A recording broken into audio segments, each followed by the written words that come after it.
हा भाऊ, शिवाजी पुतळ्याखाली थांबलोय. होय, काय बोलला? काय बोलला म्हणजे काय? आत्ता काय म्हणला? शिवाजी पुतळ्याच्या खाली उपाय बोललो. फक्त शिवाजी नाही, छत्रपती शिवाजी महाराज बोल. तू जा ना, तसा पण तू मुसलमानच आहे. मी एक हिंदुस्थानी शिवभक्त मुसलमान आहे, तसं पण तू तुझ्या आई बापाला नावानेच आवाज देतो का?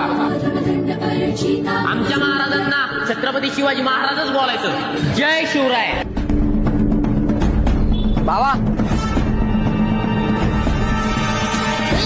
अंश पर कन्या कंस पर धूमलिच्छ वंश पर शेर शिवराज है.